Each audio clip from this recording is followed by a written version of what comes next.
मास्तरनीचा पत्ता कट करण्यासाठी आधी तिला जोडावं लागल। ताई, अगं ताई, तू तू काय बोलायली?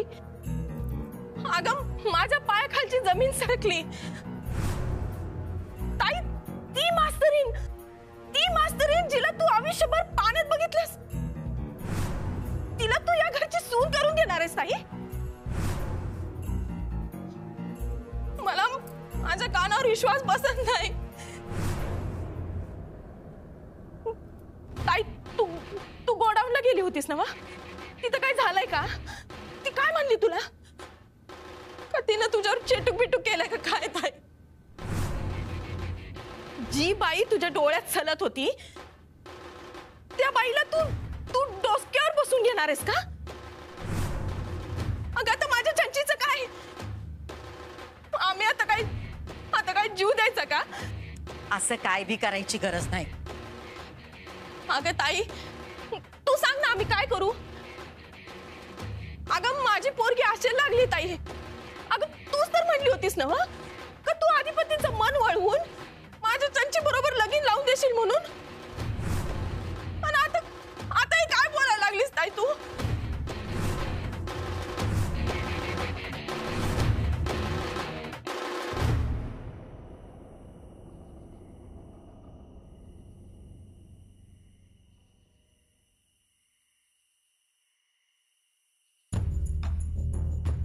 इरा, काय ग, एवढा वेळ लागला कॉलेजमधून यायला?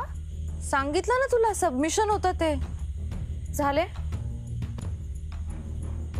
इरा, अगं काय तू काय लपवतेस माझ्यापासून? ताई,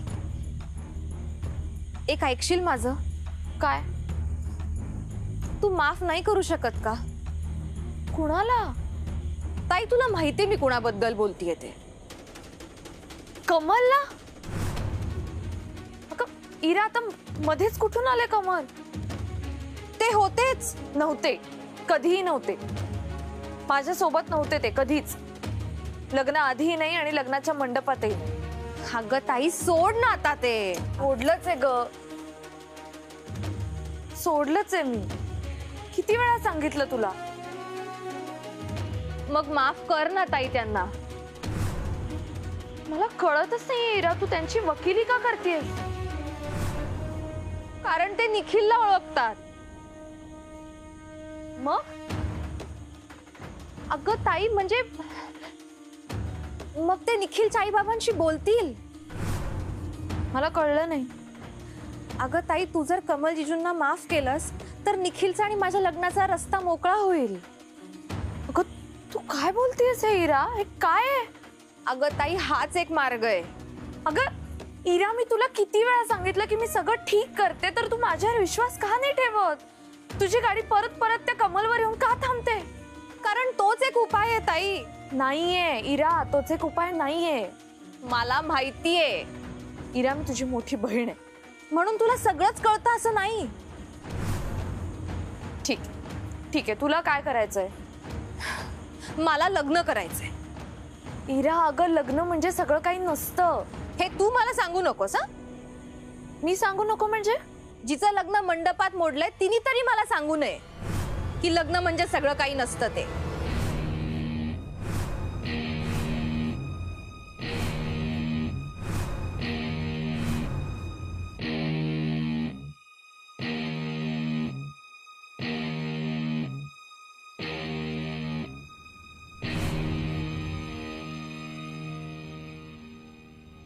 थंड घे दुर्गे।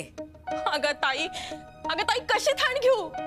9 महिना पोटात ठेवून जन्माला घातलंय का मी तिला? तिच्या पायावर कुऱ्हाड पण तूच मारलीस ना व? झालं असतं त्यांचं लग्न, तू शानपणा केला नसतास तर।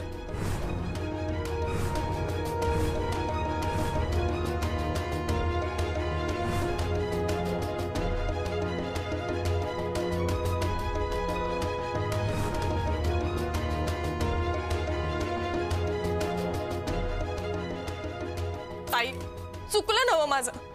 चुकलं म्हणलं की चूक सुधारता येत नाही, त्याचे परिणाम भोगावे लागतात। म्हणजे म्हणजे तू त्यांचं लगीन लावून देणार का? ते सुखाचा संसार करणार का? असं नाही होणार.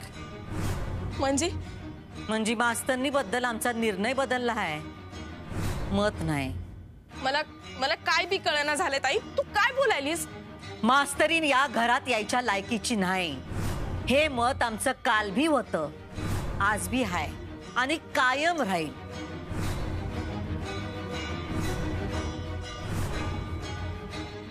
अगं मग तू का? आदिपतींना अनुभव घेतल्याशिवाय कळायचं नाही. ती बाई या घरात आल्याशिवाय त्यांना पटणार नाही आम्ही जे बोलत होतो ते बरोबर आहे म्हणून.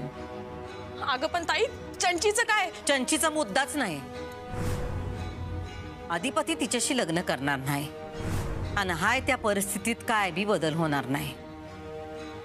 आम्ही त्यांच्याशी बोलू शकतोय, पण आता लय उशीर झालाय. आता समद बोलण्याच्या पलीकडे गेलाय.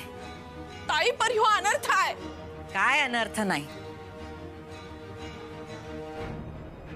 अगं ताई, तिला लगीन करून आणल्यावर तिला कधी बी घराबाहेर काढता येणार नाही. तिला घरातून नाही, आदिपतींच्या मनातून बाहेर काढायची आहे. काय? 2 माणसं वेगळी करायची असतील तर त्यांना जास्तीत जास्त जवळ आणलं पाहिजे. लई जवळ आली की लई दूर जात्यात माणसं. मास्तरनीची गुरमी, तिचा ताठा, तिचा मस्तवालपणा पाहिला की नाही, आदिपती स्वतःहून तिच्यापासून दूर जातील. आणि तसं झालं तर दुधातून माशी काढत्यात तशी तिला आयुष्यातून बाहेर काढू. म्हणजे तिला घरात आणायची, ती घराबाहेर काढण्यासाठी? आदिपतींच्या मनातून बाहेर काढण्यासाठी आधी आमासनी तिला ह्या घरात आणावी लागल.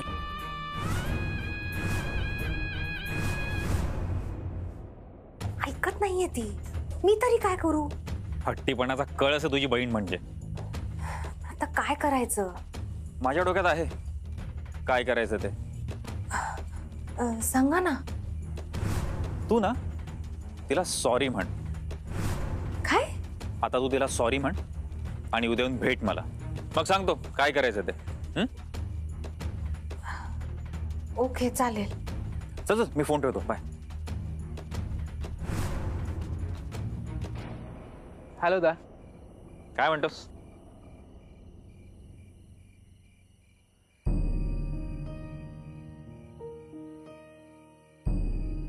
इरा, अगं लग्न म्हणजे सगळं काही नसतं. जिचं लग्न मंडपात मोडलंय तिने तरी मला सांगू नये की लग्न म्हणजे सगळं काही नसतं ते.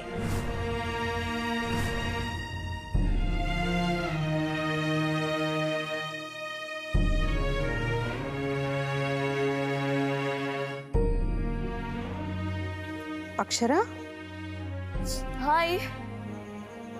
काय झालं? काही नाही. काही नाही. कसं? काहीतरी झालंय ना? काही नाही ग, आजचा दिवसच खराब आहे माझा. म्हणजे?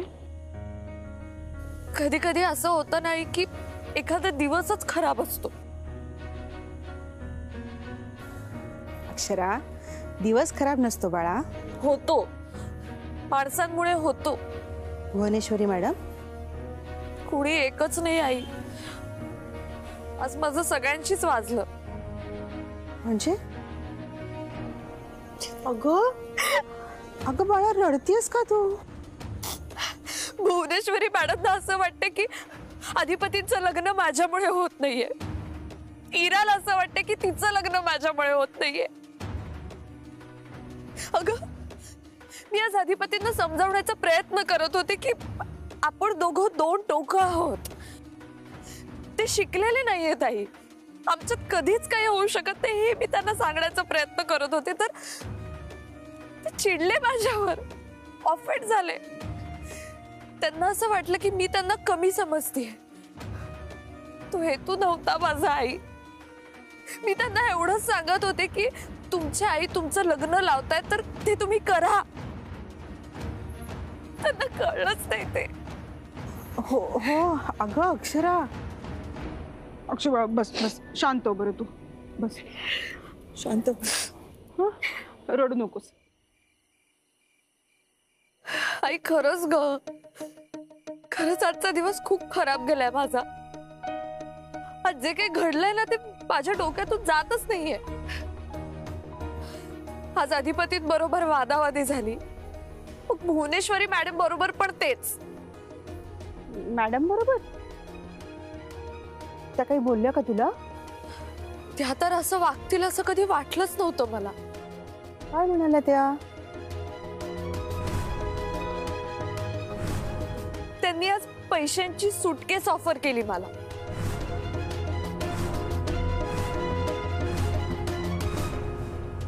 काय?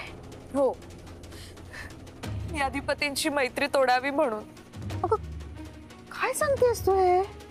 त्या मला काय समजतात हेच कळत नाही. कमाल झाली बाई यांची. पैसे कशासाठी ऑफर केले? तू मैत्री केली आहेस म्हणजे ते गुन्हा नाही केलेला. त्यांना असं वाटतं की माझ्यामुळे अधिपती दुसऱ्या कोणाची लग्न करत नाहीये. अरे पैसे ऑफर करणं म्हणजे फार झालं हे. म्हणजे त्यांनी समजावलं असतं, तुला बोलल्या असत्या, किंवा तुला असं सांगितलं असतं की थोडंसं अधिपतींना समजावून सांग तरी ठीक होतं ना. पैसे देणं म्हणजे ते आपला रिस्पेक्ट नाही करत आई. त्यांना असं वाटतं की त्यांनी पैसे दिले की आपण काहीही करू. तू काय म्हणालीस? मी सांगितलं त्यांना, म्हटलं मी काही माझं नातं विकायला काढलेलं नाहीये. अगं मैत्रीण म्हणून अधिपतींना समजावून सांगणं हे मला कर्तव्य वाटलं, म्हणून मी त्यांच्याशी बोलायला गेले. ते चिडले माझ्यावर. इकडे इकडे इराशी पण भांडण झालं, ती पण अपसेट आहे. माझं काही चुकतंय काही? मी सगळ्यांना का दुखावतीये? आणि एखाद्या मुलीचं लग्न मोडतं तेव्हा तो तिचा गुन्हा नसतो ना. आणि मी कधीच कुणाचं वाईट चिंतलं नाहीये. इराचं लग्न व्हावं असं मला खरंच वाटतं.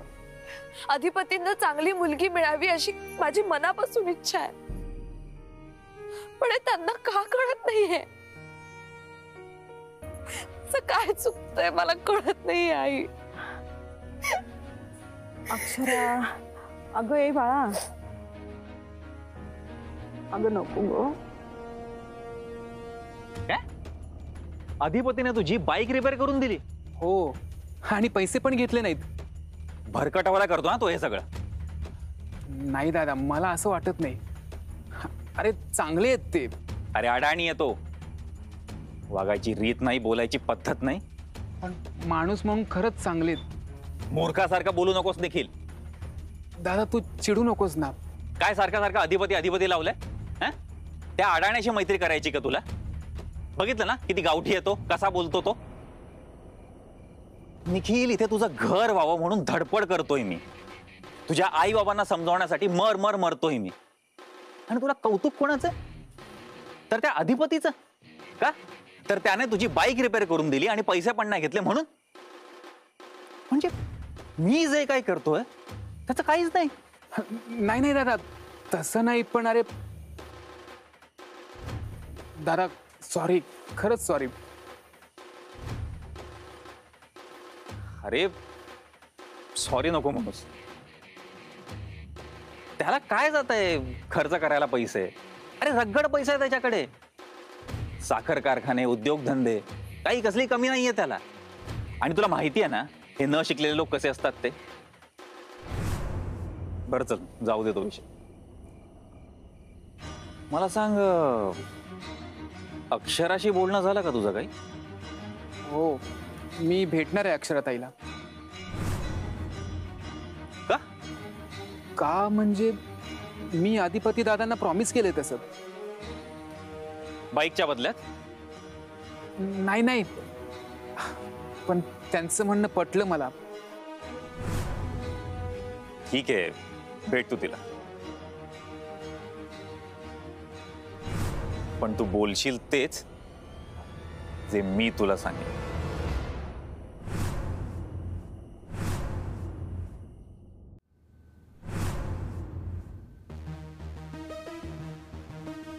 मावशी अधिपती संकट लगीन लावणार आहे तिचं. मी तिचा गळा कापून येते. चंचे उगा मूर्खासारखं वागू नकस. मूर्खासारखं वागू नकस. सोड मम्मी, सोड. सोड तू, सोड. चंचे अगं येडबीड लागले का काय तुला? असं कसं वागू शकते मावशी? तिनं वचन दिलं होतं मला. चंचे माझी चूक झाली का नाही त्याच्यावरच ती बोट ठेवायला. आतल्या काठीची आहे तुझी भन. वय हाय ती आतल्या काठीचीच. आपल्याला कुत्र्यावरी वागवती. अगं म्या माझं समजा आयुष्य तिच्या पायशी झिजवलं आणि त्या बदल्यात आपल्याला काय मिळालं? लाथा? नाही चंचे, मला का नाही फक्त तिची संपत्ती नाही, तिची अधोगती पाहिजे. एक दिवस मला तिला रस्त्यावर आलेली पाहायचंय, त्याशिवाय माझा आत्मा थंड होणार नाही.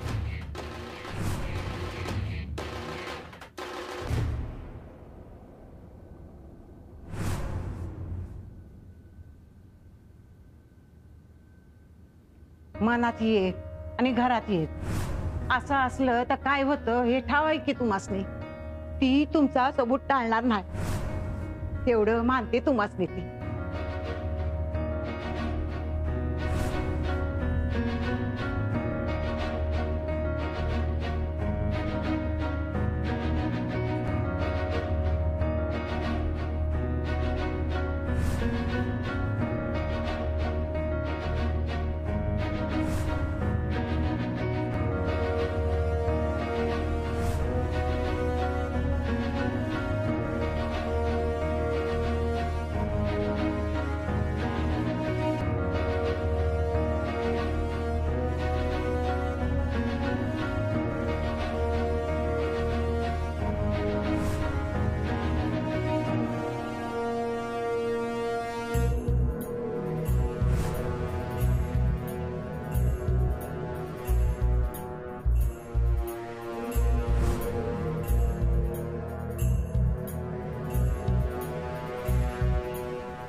तुम्ही बोललात, बरं वाटलं आम्हासने.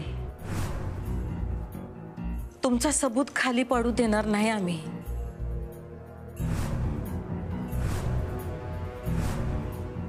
ती पोरगी कुठल्याच अंगानं अधिपतींसाठी अनुरूप नाही.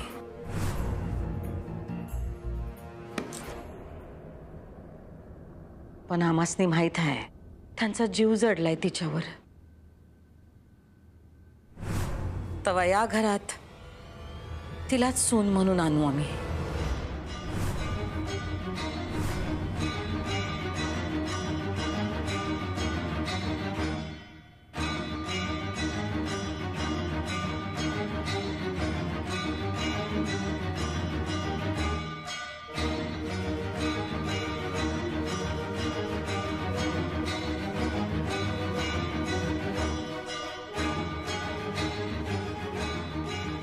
समता अधिपतींच्या मनासारखं होईल.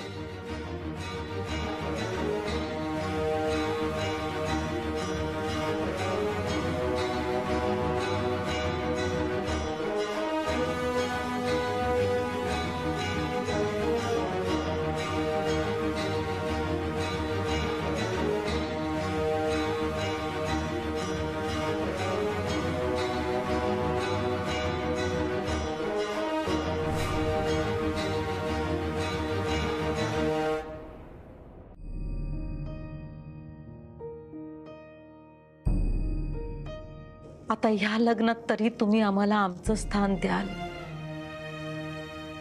अशी आशा करतोय.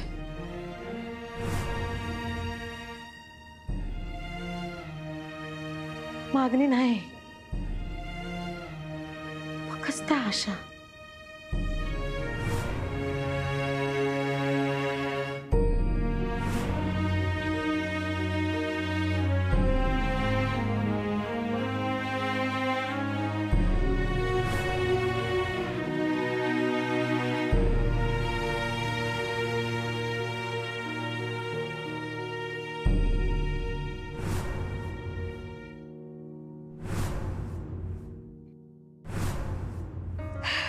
अक्षू, हे बघ, हक्क असतो म्हणून चिडतात ना. हं? आणि त्या इराचं तर तू अजिबातच मनावर घेऊ नकोस. पित्तामुळे डोकं ठिकाणावर नाहीये तिचं म्हणून असं बोलतीये ती. पण मी प्रयत्न करते निखिलशी बोलण्याचा. माहिती आम्हाला. आणि अधिपतींचं लग्न व्हावं असंही वाटतं मला खरंच. पण तू बोललीस का अधिपतींना? अगं त्यांनी ऐकूनच घेतलं नाही. मी पण बोलले मग त्यांना शिक्षणावरून. अक्षू कशाला? अगं एखाद्याला समजावून सांगायचं तर त्याचे दोष दाखवून नाही ना चालत. अगं पण त्यांना तो दोष नाही वाटत. तुला वाटतो ना, मग तो त्यांच्यापर्यंत पोहोचतो. तुला त्यांच्यात उणीव दिसते हे त्यांना जाणवतं की नाही? आणि आता मित्र म्हणून स्वीकारलंय ना, मग गुणदोषांसहित स्वीकारायला पाहिजेस ना तू त्यांना. हे बघ, काही कमी जास्त बोलली असशील तर माफी माग आणि डोक्यातून विषय काढून टाक. कळलं? आणि आता झोपायला चल. उगाच काही विचार करू नकोस. वेडाबाई कुठली. चल झोपायला. जास्त विचार नको करत बस.